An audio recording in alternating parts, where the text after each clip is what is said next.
Hi! Long time! Haven't seen y'all since like March, I think. Anyway, enough of that, I don't even miss my face. No one does. Anyways.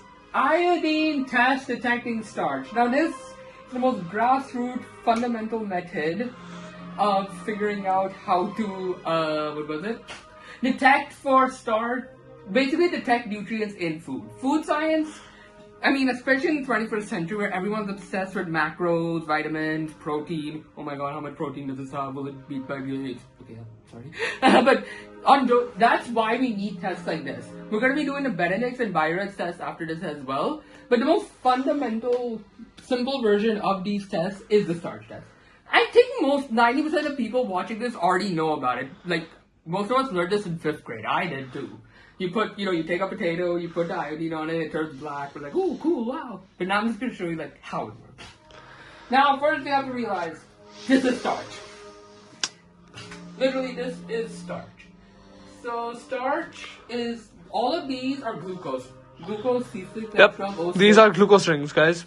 Yes. Stop sign the hexagonal, stop sign the Lagrena, that is glucose. Good point, rings. That is actually a good way, because sometimes you see glucose like that straight chain too, right? Yeah. It looks like this, actually. So what happens though is that we have two branches. One is the amylopectin, which is branched out, and amylose.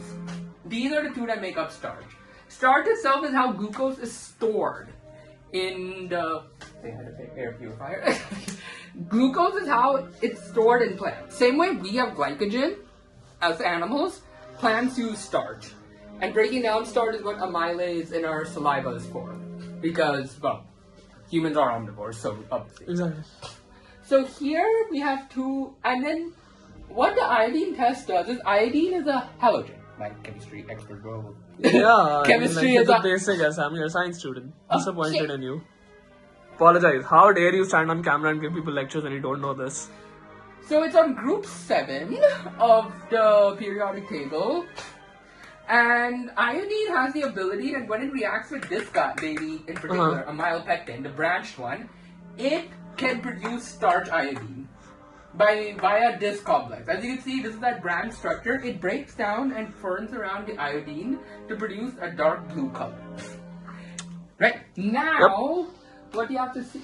Now, what happens when this complex forms is that amylose chain coils around I2, causing them to break down.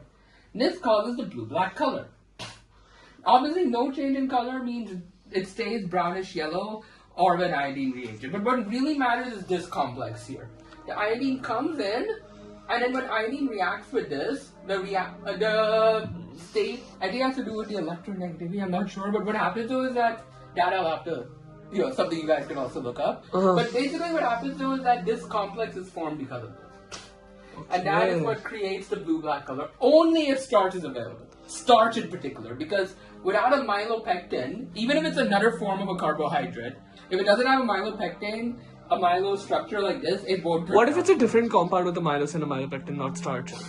I don't think any of those exist, but if it did, theoretically it should work. It's just a question. Food for thought, guys. For those teachers who give homework mid-class. Anyway. Yeah. Anyway, so for now, again, not a very long video because this one's very basic. Join us next time when we cover Byron and Benedict's. Until then, stay safe, nerds.